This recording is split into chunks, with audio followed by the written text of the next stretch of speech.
네, 안녕하세요. 저는 카나나 알파 조직 멀티모달 코어 팀의 강우영이라고 합니다. 날씨가 오늘 별로 좋지 않은데도 엄청 많은 분들이 찾아주셔서 네, 감사드리고요. 이번 세션에서는 이미지까지 이해하는 멀티모달 LLM의 학습 방법 밝혀내기라는 주제에 대해 발표드리고자 합니다. 네, 발표 순서는 우선 멀티모달 LLM이라는 것이 무엇인지와 그리고 이게 왜 필요한 기술인지, 왜 유용한지에 대해서 간략히 설명드릴 예정이며 이후에는 강력한 멀티모달 LLM을 만들기 위해 데이터와 모델링 관점에서 고려해야 될 것들은 무엇인지, 이제 또 어떤 방식으로 학습시켜야 하는지에 대해 자세히 말씀드리겠습니다. 네, 마지막으로는 저희 팀이 현재까지 확보한 멀티모달 LLM의 성능 근황과 추후 연구 방향에 대해 말씀드리며 발표를 마치고자 합니다. 네, 그럼 먼저 멀티모달 LLM이란 무엇인지에 대해 말씀드리겠습니다. 네, 멀티모달 LLM은 사실 그 랭귀지 모델을 확장한 것으로 먼저 랭귀지 모델이 무엇인지에 대해 알아야 합니다. 아마 많이들 알고 계실 것 같기는 한데 랭귀지 모델을 일단 단순하게 한 문장으로 표현하자면 텍스트라는 매개체를 통해 사람과 상호작용할 수 있는 인공지능 모델을 말합니다. 이러한 랭귀지 모델에는 사실 뭐 깊게 파보면 좀 다양한 학습 방식이 있지만 현재 일반적으로 널리 알려진 랭귀지 모델들은 대부분 텍스트로 이루어진 학습 코퍼스에서 데이터를 샘플링해서 오토 리그레시브한 방식으로 학습된다고 할 수 있습니다. 여기서 말하는 이제 오토 리그레시브라는 것은 주어진 문장에 대해 모델한테 t 시점까지의 단어만 보여주고 그 다음에 올 단어를 차례차례 예측하도록 학습시키는 방식을 의미합니다. 네, 이를 통해 이렇게 다음과 같이 바나나는 주로 무슨 색이야? 라는 입력에 대해 다음에 올 단어를 차례차례 예측하여 바나나는 주로 노란색입니다. 라는 답변을 할 수 있게 됩니다. 네, 이 라지 랭귀지 모델이라는 것은 사실 데이터나 아니면 학습 테크닉적으로도 많이 발전이 있었고 뭐 휴먼 얼라이먼트 등 뭐 깊게 또 따지고 들어가면 다양한 내용이 있지만 일단 이번 세션에서는 간단하게만 정의를 하자면 본질적으로 이 랭귀지 모델의 오토 레그레시브한 학습 방식을 그대로 따르되 지식 추론, 뭐 코드, 대화 등 더욱 다양하고 복잡한 데이터를 더욱 큰 스케일의 모델로 학습시켰다고 생각해 주시면 될 것 같습니다. 네, 이렇게 학습된 모델은 요 예시에서 보이는 것처럼 나열되는 숫자의 패턴을 찾아야 되는 비교적 복잡한 추론 과정이 필요한 질의에도 정확하게 응답할 수 있으며 이렇게 산술 추론 능력 외에도 챗봇, 전문가 서비스, 문서나 코드 이해 등 다양한 분야에서 다재다능한 능력을 보여주며 널리 활용되고 있습니다. 말씀드린 것처럼 이 라지 랭귀지 모델 같은 경우 이 텍스트 형태로 주로 사람과 상호작용을 하도록 이제 학습이 되었다면 멀티모달 LLM의 경우 이 텍스트 형태를 넘어서 이제 이미지, 오디오 등의 다양한 모달리티 정보를 입력으로 받아서 이해하고 이를 바탕으로 사람과 상호작용할 수 있는 LLM을 말합니다. 그래서 멀티모달 LLM은 화면에 보시는 것처럼 이 텍스트 외에도 이미지, 음성 신호 등 다양한 모달리티의 데이터를 활용해서 이 기존의 프리트레인드된 LLM을 추가적으로 학습시키게 됩니다. 최근에는 이렇게 이미지나 비디오, 음성 등을 입력으로 받는 것을 넘어서 직접 생성을 하는 모델까지 다양하게 이제 많이 나오고 있는데요. 이번 세션에서는 이 화면에 보이시는 수식처럼 이미지와 텍스트 형태의 인스트럭션이 주어지고 그에 따라서 텍스트 형태의 답변을 출력해주는 멀티모달 LLM 모델에 한정해서 이야기를 진행해 보고자 합니다. 네, 이러한 멀티모달 LLM은 기존에 널리 활용되던 LLM을 더욱 쉽고 편하게 사용해 줄 수 있게 해준다는 점에서 이제 중요한 의의를 가지고 있는데요. 예를 들어서 어떤 사람이 그 플라밍고가 그려진 있는 사진을 보고 이게 무엇인지에 대해 LLM에게 질문하는 상황을 가정해 보면 LLM 같은 경우는 이제 텍스트 형태의 입력만 허용되므로 유저는 이 사진에 보이는 그 특징적인 모습을 디테일하게 이제 묘사해 주는 방식으로 질의를 던져야 원하는 답을 잘 얻을 수 있게 될 것입니다.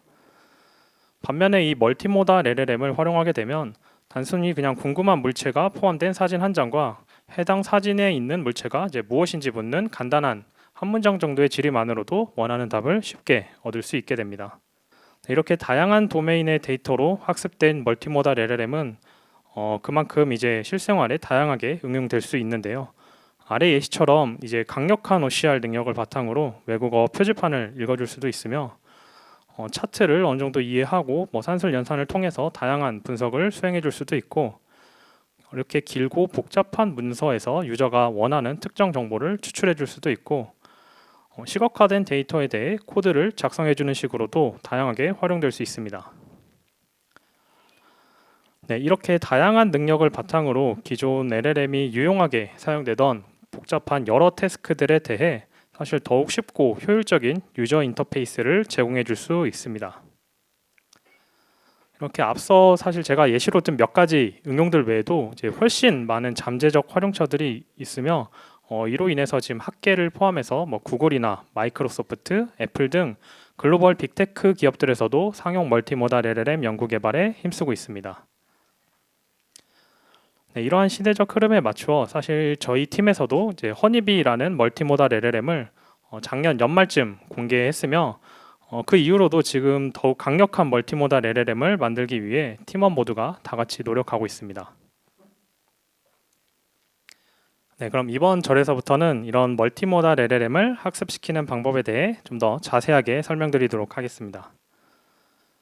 네, 발표에서 다뤄지는 내용은 작년에 저희 팀에서 공개한 이 허니비라는 모델의 연구 논문에 기반하며 이 연구는 세계 최고의 컴퓨터 비전 학회인 CVPR에 게재 승인되었습니다.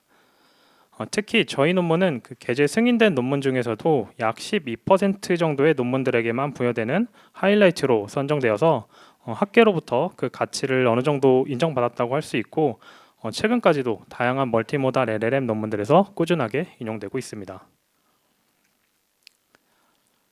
네, 저희 팀에서 진행한 이 허니비 연구의 경우 사실 논문은 작년 11월쯤에 제출을 했는데 본격적인 연구는 대략 작년 8월, 9월경에 시작했습니다. 지금은 이제 물론 멀티모달 LLM에 대해서 좀 자세하게 분석하고 좀 엄밀하게 이제 실험을 수행하는 많은 논문들이 나오고 있는데요. 당시만 하더라도 이제 LLM을 확장한 멀티모달 LLM 연구는 이제 막 초기 시도들이 나오고 있었고 주로 깊이 있는 고찰보다는 다양한 응용에 빠르게 적용시켜서 공개하는 방식으로 논문들이 쏟아지고 있던 시기였습니다. 이렇게 논문들은 쏟아지고 있었는데 당시 논문들을 읽어보면 사실 뭔가 각각에서 제안하는 컴포넌트들 아니면 논문이 주장하는 학습 방법론 같은 거에 대해서 뭔가 엄밀하게 검증하기보다는 주로 이제 관찰 결과를 그대로 리포트하는 형태의 논문들이 많았고 경우에 따라서는 사실 학습에 필요한 중요한 정보들이 빠진 채 공개되는 경우도 많았습니다. 그래서 이제 저희가 막 멀티모달 LLM 연구를 시작하는 단계에서 적당히 잘 동작하는 멀티모달 LLM을 만들려고 하면 그냥 이 논문에서 제시한 대로 그대로 따라서 이제 연구를 하면 되겠지만 정말로 아주 강력하게 작동하는 멀티모달 LLM을 만들기 위해서는 그 논문에 공개되지 않은 많은 디테일들이 있고 그들 중에 이제 어떤 게 이제 핵심적인 요소인지 이런 것들을 파악해내기가 매우 힘들었습니다. 그래서 보통 이제 일반적으로 논문이 작성될 때를 좀 생각을 해보면 사실 이렇게 문제를 인식하고 최초의 가설을 수립한 다음 이제 실험을 통해 검증해보고 결과가 의도대로 나오지 않는 경우가 이제 다반사이긴 한데 그럴 경우 이제 가설을 수정해서 실험을 반복하는 식으로 최종 결론에 이제 이르는 형태로 진행이 되는데요. 당시 논문들을 사실 보면 어떻게 보면은 이제 사실 자세한 레시피를 숨기려는 뭔가 전략적인 선택일 수도 있고 아니면 그만큼 이 충분한 어블레이션을 하기 위해 자원이 부족했을 수도 있었을 것 같은데 이렇게 뭔가 엄밀한 실험을 통해 단계적으로 아이디어를 검증해 나간다라기보다는 주로 이제 최종 결과만 리포트되는 형태였던 것이죠. 네, 그래서 저희는 이 멀티모달 LLM을 완전 처음부터 스크래치부터 제대로 학습시켜보고 이를 좀 공개해서 다른 많은 연구자들에게 도움을 줌으로써 어느 정도 좀 학계 발전에 이바지해 보고자 이 주제로 연구를 시작하게 되었습니다. 그래서 이 연구에서는 주로 이제 모델 구조와 학습 방법론이라는 크게 두 가지 포인트에 대해 깊이 있게 탐색해 보았습니다. 네, 먼저 모델 구조 관점에 대해서 저희가 탐색한 바를 말씀드릴 텐데요. 모델 구조 관점에서는 이제 당시 흔히 그리고 당연스럽게 생각하고 그냥 사용하고 있던 모델 구조에서 우리가 놓치고 있는 것은 없는지를 주로 탐색해 보고자 하였습니다. 네, 멀티모달 LLM의 경우 이 화면에 보시는 것처럼 이제 입력 이미지를 인코딩 해주는 비전 인코더, 그리고 이 비전 인코더로부터 나온 비주얼 피처를 이제 LLM이 알아듣기 쉬운 형태로 변환해주는 비주얼 프로젝터, 그리고 비주얼 프로젝터로부터 나온 최종 피처를 받아서 답변을 생성해주는 LLM, 이렇게 크게 세 가지 모델 컴포넌트들로 이루어졌다고 할 수 있습니다. 네, 이 중에 비전 인코더 및 LLM의 경우 주로 미리 학습된 프리트레인드 모델을 가져와서 약간의 이제 파인 튜닝 하는 방식으로 많이 사용이 되고 있고요. 비전 인코더의 경우 이제 주로 오픈 AI의 클립이나 구글 딥마인드의 시글립 정도가 이제 많이 사용되고 있고, 경우에 따라서 어떤 특수한 목적으로 조금 더 덴스한 피처를 얻기 위해서 모코나 디노, 샘과 같은 셀프 슈퍼바이스드 이미지 인코더를 추가적으로 사용하기도 합니다. 네, LLM의 경우에는 뭐 많이 나온 것처럼 많이 나와 있듯이 뭐 라마, 비쿠냐, QN, 인터넷M처럼 퍼블릭하게 공개된 것들 중에 강력한 성능을 보이는 모델들이 주로 사용됩니다. 이 중에 이 비주얼 프로젝터 같은 경우는 이 비전 인코더나 LLM과는 다르게 완전 랜덤하게 초기화된 파라미터를 이제 직접 학습시키는 방식으로 전체 멀티모달 LLM을 학습하게 되는데요. 일반적으로 이 프로젝터 같은 경우 비전 인코더나 LLM에 비해서 학습 파라미터가 뭐 대략 뭐 100분의 1 그 정도까지 스케일 차이가 많이 날 정도로 학습 파라미터가 매우 적어서 그 중요성이 좀 과소평가되어서 충분한 탐색이 이루어지지 않는 경향이 좀 있었고, 그에 따라 당시에는 이제 주로 리니어 레이어나 흔히 사용되던 크로스 어텐션 기반의 리샘플러 혹은 큐포머 정도를 디팩토로 사용하고 있었습니다. 하지만 좀 잘 생각을 해보면 사실 이 비주얼 프로젝터 같은 경우는 이 비전 인코더로부터 추출된 비주얼 피처들을 이 텍스트만 보고 학습된 LLM이 파악할 수 있는 형태, 즉 뭐 어떠한 링귀스틱한 비주얼 피처를 링귀스틱한 형태의 피처로 변형해주는 아주 중요한 가교 역할을 한다고 할 수 있습니다. 그래서 저희는 이 당시 쓰이던 이 프로젝터들이 가지는 장단점에 대해서 조금 더 깊이 있게 분석을 해보았고, 이를 개선시킬 수 있는 C 앱스트랙터와 D 앱스트랙터라는 새로운 시도를 제안하였습니다. 네, 우선 먼저 그럼 기존에 사용되던 프로젝터들에 대해 저희가 파악한 장단점 먼저 공유드리도록 하겠습니다. 네, 우선 리니어 프로젝터는 제 말 그대로 이 비전 인코더를 통과해 나온 비주얼 피처들을 하나 혹은 몇 개의 플리 커넥티드 레이어를 통과시켜서 LLM의 입력 피처 디멘전과 맞춰주는 정도의 역할을 수행합니다.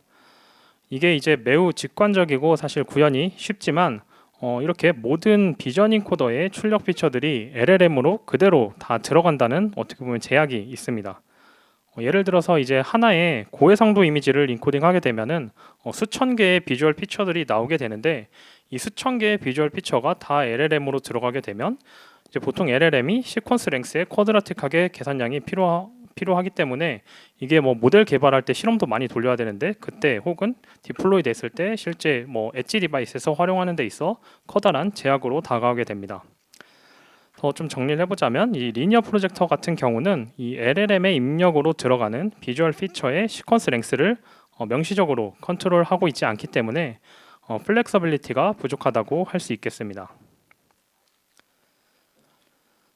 네, 이러한 리니어 프로젝터의 단점을 좀 극복하고자 크로스 어텐션 기반의 리샘플러가 활용되기도 합니다. 리샘플러 같은 경우 이 모델 학습 시 학습자가 지정한 이 러너블 쿼리를 사용하고 이 비주얼 피처와 크로스 어텐션 형태로 결합되기 때문에 아무리 큰 이미지가 오더라도 원하는 길이로 앱스트랙션 된 비주얼 피처를 얻을 수 있게 됩니다. 따라서 이 리샘플러 계열의 앱스트랙터는 플렉서빌리티를 가진다라고 말할 수 있겠습니다. 네, 하지만 이러한 리샘플러도 사실 큰 단점이 존재한다고 할 수 있는데요. 리샘플러의 구조상 이 비주얼 피처 맵의 특정 지역적인 부분에만 주로 어텐션이 된다는 점입니다. 이를 그림으로 좀 더 간략하게 설명드려 보겠습니다.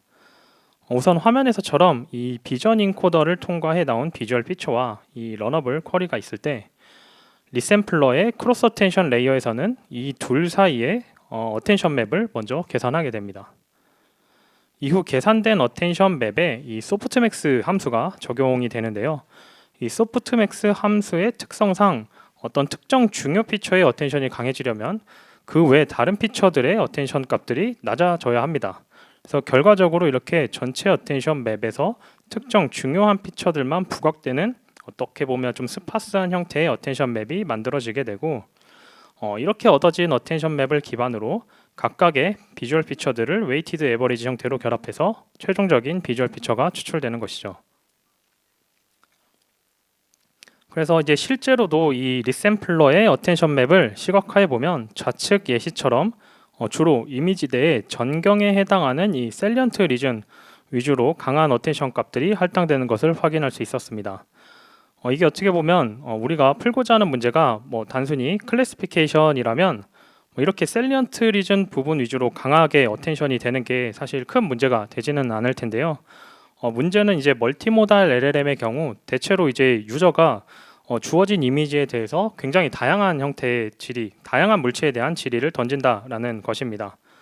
가령 예를 들면은 이 왼쪽 아래 이미지처럼 유저가 이 사람 셀리언트 리전이 사람에 대한 질문이 아니라 이 사람 앞에 놓인 이 음식들에 대해서 질문을 한다고 했을 때 이 LLM이 넘겨받은 비주얼 피처는 이 앞에 사람 앞에 놓인 음식들에 대한 시각 정보가 되게 부족한 상황이므로 뭔가 정확한 답을 해줄 수 없게 될 가능성이 있는 것이죠. 그래서 따라서 이 비주얼 프로젝터 같은 경우는 인코더로부터 비전 인코더로부터 넘어오는 비주얼 피처들에 대해 최대한 많은 시각 정보를 LLM에 넘겨줘야 되고, 이를 통해서 LLM이 이제 유저의 요청에 적절한 영역을 찾아 그에 맞는 응답을 해줄 수 있게 될 것입니다. 그래서 이러한 리샘플러의 단점을 좀 정량적으로도 한번 검증해 보기 위해 이 리샘플러와 리니어 프로젝터를 사용해서 학습된 모델에 대해서 이 스페셜 릴레이션십과 관련된 태스크들의 성능들도 평가해 보았습니다. 이 스페셜 릴레이션십 태스크들은 주로 이미지 하나에 이제 여러 가지 오브젝트가 있고 그 오브젝트들 사이의 위치적 관계를 주로 묻는 문제로 주어진 이미지에 대해 최대한 많은 시각 정보가 LLM으로 전달되어야 잘 풀릴 수 있는 문제라고 할 수 있겠습니다.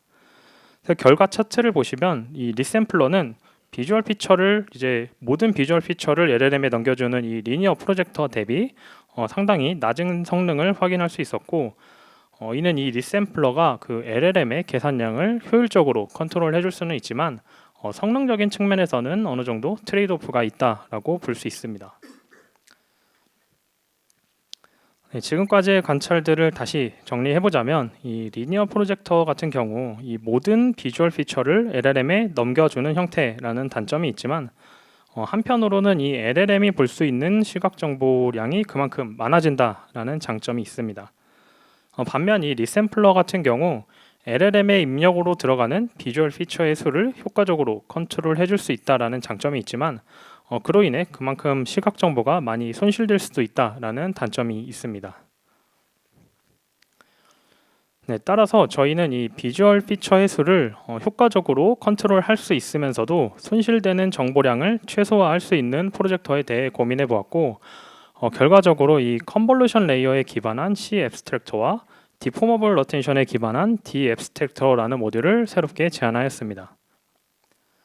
네, 그림에서 보시는 것처럼 이 C 앱스트랙터의 경우 이 컨볼루션 마스크를 통해서 피처 맵의 모든 영역에 대한 정보를 효과적으로 앱스트랙션 시켜줄 수 있고, D 앱스트랙터 같은 경우도 이 적절하게 초기화된 앵커 포인트와 레퍼런스 포인트들로부터 이미지 전 영역에서 다양한 정보를 취합할 수 있는 구조로 설계되었습니다. 네, 결과적으로 이렇게 저희가 제안한 두 프로젝터들은 이 비주얼 피처의 길이를 효과적으로 컨트롤할 수 있으면서도 손실되는 시각 정보를 최소화할 수 있는 구조라고 할 수 있겠습니다. 네, 구조적 설계에 대한 디테일이 사실 좀 더 있지만 보다 자세한 내용이 궁금하신 분들은 시간 관계상 저희의 논문을 참고해 주시면 감사하겠습니다. 네, 그래서 저희가 제안한 이 프로젝터와 다른 프로젝터들과의 정량적 비교는 다음 표와 같습니다. 해당 표는 입력 이미지의 해상도가 224 by 224일 때의 결과이며 이 이미지를 비전 인코더에 통과시키면 256개의 비주얼 피처가 나오게 됩니다. 리니어 프로젝터의 경우 이들 모두를 사용해야 된다는 단점이 있지만 동일한 수의 비주얼 피처를 보여주는 이 리샘플러 대비 훨씬 좋은 성능을 보여주고 있습니다. 반면 이제 저희가 제안한 프로젝터의 경우 이 리니어 프로젝터가 사용하는 비주얼 피처보다 더 적게 활용해서 이제 스루풋을 더 개선시켰음에도 불구하고 더 좋은 성능을 달성하는 것을 확인했고, 이제 스루풋을 맞춰서 동일한 수의 비주얼 피처를 보여주었을 때는 더욱 큰 격차로 좋은 성능을 달성하는 것을 확인하였습니다. 네, 여기까지가 이제 모델 구조 관점에서 저희가 고민했던 문제들에 대해 말씀드렸고, 지금부터는 이제 학습 방법론에 대해 저희가 고민한 포인트들을 공유드리도록 하겠습니다. 이게 멀티모달 LLM 같은 경우 굉장히 다양한 용도로 활용되기 때문에 이런 다양한 리얼월드 어플리케이션들을 두루두루 커버하기 위해서는 그만큼 다양한 종류의 데이터셋을 활용해서 모델을 학습시켜야 합니다. 대략 수십 가지 정도 되는 데이터셋들을 어떻게 배합하고 이제 어떤 형태로 가공해서 모델에 넣어줄지에 대한 전략도 모델 학습에 있어서 매우 중요하다고 할 수 있는데요. 이 절에서는 해당 내용에 대한 저희의 경험을 공유드리고자 합니다. 네, 먼저 LLM에서 하는 인스트럭션 튜닝과 마찬가지로 멀티모달 LLM도 다양한 형태의 질의에 대해 의도에 맞는 적절한 답변을 하게 할 수 있도록 비주얼 인스트럭션 튜닝이라는 학습 과정을 거칩니다. 이러한 비주얼 인스트럭션 튜닝을 위해서 기존에 이제 멀티모달 태스크에서 활용되던 이미지 텍스트 데이터들을 인스트럭션 플로잉 형태로 파싱해주는 작업이 필요한데요. 저희는 이를 인스트럭타이제이션이라고 정의했습니다. 네, 이러한 인스트럭타이제이션을 하는 방식은 크게 이렇게 챗GPT를 활용하는 GPT 어시스티드 방식과 미리 정의된 템플릿을 활용하여 룰 베이스로 만들어내는 템플릿 베이스드 두 가지 방식으로 크게 구분될 수 있습니다.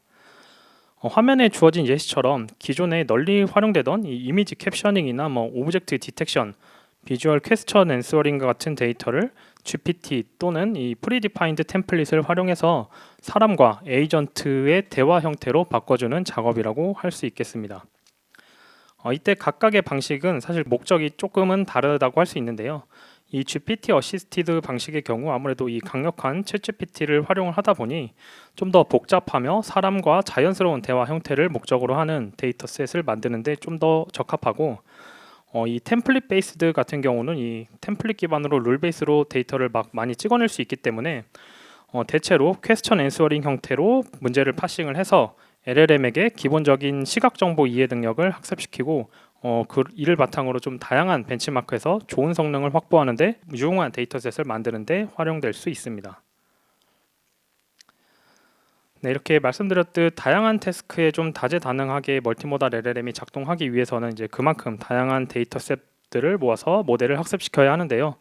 요 표 같은 경우는 이제 작년 저희 허니비 모델 당시 학습에 사용했던 데이터셋들이고, 주로 이제 이미지 캡셔닝, 비주얼 퀘스천 앤서링, 레퍼링 익스프레션 컴프리hen션, 인스트럭션 등 다양한 태스크를 두루두루 포함하도록 디자인되었고, 최근 나온 논문들에서는 사실 이보다 훨씬 더 다양하고 훨씬 더 큰 스케일의 데이터로 모델이 학습되고 있습니다. 이 표는 이제 그 앞서 말씀드린 것처럼 이 템플릿 베이스드 그리고 그 룰 베이스로 이제 인스트럭타이제이션 하는 과정에서 템플릿들이 실제로 어떻게 구성되는지에 대해 간략하게 예시로 캡처를 해봤고요. 이렇게 태스크 혹은 데이터셋별로 다양한 템플릿을 직접 정의를 했고, 수집된 여러 가지 데이터셋들을 이 템플릿 기반으로 재가공을 해서 이제 모델 학습에 활용했습니다. 네, 그럼 이제부터는 이렇게 다양하게 수집된 데이터들을 가지고 어떻게 학습시키는 것이 좋은지에 대해서 이 학습 레시피 관점에서 조금 더 본격적으로 설명드리도록 하겠습니다. 저희는 이 최적의 학습 레시피를 찾기 위해 어떤 종류의 데이터셋이 어떤 태스크에 특히 유용한지, 그리고 데이터셋의 조합 비율은 어떻게 정하는 것이 좋을지, 그리고 이 템플릿들은 어떤 방식으로 만들어야 되는지, 그리고 이 멀티턴 형태로 데이터를 파싱하는 게 과연 도움이 되는지 등 크게 4가지 포인트에 초점을 두고 탐색을 진행했습니다. 네, 먼저 이제 어떤 종류의 데이터들이 어떤 태스크에 효과적인지에 대한 실험 결과에 대해 말씀드리겠습니다. 사실 이 실험 결과는 좀 직관적이게도 이 D2 실험처럼 챗GPT를 활용해서 생성한 인스트럭션 데이터셋들은 이 라바 벤치처럼 뭔가 주어진 질의에 자세한 설명과 답변을 제시해야 되는 디스크립티브 벤치마크에 큰 영향을 끼쳤으며, T3처럼 이제 LLM에 다양한 시각 정보를 주입해주는 템플릿 베이스드 데이터셋들은 주로 MM벤치 아니면 시드 이미지, MME를 포함한 비주얼 QA류의 벤치마크 성능에 중요한 영향을 끼치는 것을 확인할 수 있었습니다. 네, 다음으로 확인한 실험은 이제 데이터셋 다양성의 중요성인데요. 예를 들어서 이 템플릿 기반 데이터셋 내에서도 이 오픈엔디드 혹은 이제 멀티플 초이스 유형의 데이터셋을 학습셋에 포함시켰는지의 여부에 따라서 실제 벤치마크 성능도 크게 이제 좌우되는 것을 확인할 수 있었습니다. 사실 이게 어떻게 보면은 되게 당연한 결과처럼 여겨질 수 있는데요. 이게 좀 나름 중요한 해석적 의미를 가지기도 합니다. 예를 들어서 이 VQA 데이터셋에서 멀티플 초이스 유형만 빠진 D6 실험을 예로 들어보자면 사실 LLM의 입장에서는 질문과 보기가 주어지고 그 보기 중에 올바른 답을 하나 골라달라는 그 인스트럭션 자체는 복잡도가 사실 매우 높지 않은 간단한 인스트럭션이라고 볼 수 있습니다. 따라서 이 비주얼 인코더와 프로젝터가 적절한 시각 정보를 제공해주고 LLM에 그 이미 학습되어 있었던 인스트럭션 팔로잉 능력이 잘 활용되기만 하면 굳이 더 멀티모달 도메인에서 이 멀티플 초이스 유형의 학습 데이터를 넣어주지 않아도 어느 정도 잘 풀 수 있지 않을까라는 기대가 있을 수 있는데요. 하지만 이 실험 결과를 보시면 사실 이 멀티모달 도메인에서 이 멀티플 초이스 유형의 데이터셋만 빼면 이 멀티플 초이스 유형의 벤치마크 성능도 굉장히 크게 떨어지는 것을 확인할 수 있습니다. 이때 눈여겨볼 점은 이 바이너리 유형의 문제는 멀티모달 바이너리 유형의 문제는 잘 풀고 있다는 것인데요. 이 말은 즉 LLM의 시각 정보를 해석하는 능력 자체에는 문제가 없는데 LLM이 이제 텍스트 도메인에서 학습한 인스트럭션 팔로잉 능력이 다른 모달리티가 들어오면서 제대로 이렇게 전이가 잘 쉽게는 되지 않는다라는 것을 의미합니다. 그래서 좀 다시 좀 생각을 해보면 사실 이 멀티모달 LLM을 학습할 때 LLM에게 이 시각 지식 자체를 습득시키는 것도 중요한데 이 LLM이 기존의 텍스트 도메인에서 많이 학습했던 다양한 스킬들, 문제를 푸는 스킬들을 발현시키게 하기 위해서는 이 멀티모달 도메인에서도 굉장히 다양한 데이터셋들을 잘 만들어서 모델에게 넣어줘야 된다라는 것을 시사하고 있습니다. 네, 다음으로 고민해볼 점은 수집된 데이터셋들을 이제 어떤 비율로 조합해서 모델을 학습시키느냐에 대한 결과입니다. 사실 어떤 데이터셋의 경우 수억 건 이상의 예제들로 구성되어 있는 반면 또 다른 데이터셋은 수만 건 정도로 데이터셋별로 크기에 대한 편차가 이제 매우 큰 상황에서 주어진 학습 이터레이션 동안 이들을 어떤 비율로 모델에게 보여줄지도 잘 정해야 됩니다. 이를 위해 저희는 각 데이터셋 혹은 태스크 단위로 유니폼하게 데이터를 샘플링해서 넣어주는 거, 그리고 각 데이터셋별로 그냥 동일하게 한 10만 건 정도씩 예제를 이미 샘플링하는 방법, 마지막으로 약간의 휴리스틱한 기준을 가지고 데이터셋별로 샘플링 비율을 직접 디자인해주는 4가지 방식에 대해서 어블레이션 해보았고, 결과적으로 보면 사실 필요에 따라서 이 샘플링 비율을 조금씩 파인 튜닝하면서 이제 모델의 성능을 개선시켜 나가는 마지막 방법이 가장 좋은 성능을 보이기는 했는데 사실 이게 굉장히 이 적절한 비율을 찾기 위해 실험을 엄청 많이 돌려야 돼서 자원이 많이 없을 때는 사실 이렇게 간단하게 그냥 데이터셋별로 유니폼하게 샘플링하는 방식도 충분히 좋은 시작 포인트가 될 수 있다라는 것을 확인했습니다. 네, 다음으로는 이제 데이터셋별로 이 템플릿을 어떻게 디자인하는 것이 좋은지에 대한 실험 결과입니다. 앞서 이제 보여드린 예시처럼 템플릿이 이제 태스크별로 다양하게 이제 정의가 되는데요. 이 실험에서는 이 템플릿을 하나의 태스크에 있는 각 태스크마다 이제 여러 데이터셋이 이제 속해 있는데 이 태스크 단위로 하나의 템플릿을 정해줄지 혹은 그 태스크 안에서도 데이터셋별로 다르게 템플릿을 정해줄지에 대한 그래뉴리티와 이제 각 케이스별로 이제 템플릿을 하나만 사용하는 게 아니고 이제 패러프레이징 시켜서 이제 여러 개의 템플릿을 활용하는 게 좋은지에 해당하는 다이버시티 관점에서 비교해 보았습니다. 사실 이제 실험 결과 태스크 그룹별로 하나의 템플릿을 사용하는 이 코어스 방식보다는 그래도 같은 태스크라고 하더라도 그 데이터셋마다 약간의 가지고 있는 특성이 다르기 때문에 데이터셋마다 적절한 템플릿을 하나씩 잘 정의를 해주는 게 가장 좋았으며 이때 굳이 이제 벤치마크 성능 관점에서는 템플릿을 패러프레이징 하지 않아도 그냥 성능 자체에서는 적당히 잘 나온다는 것을 확인했고요. 물론 이게 경우에 따라서 이제 실제 사용되기 위해서는 이제 같은 문제를 물어보더라도 표현이 굉장히 다양하게 들어올 수 있기 때문에 이렇게 실제 사용할 때는 템플릿을 다양하게 활용하는 것도 좋은 방법일 수 있겠습니다.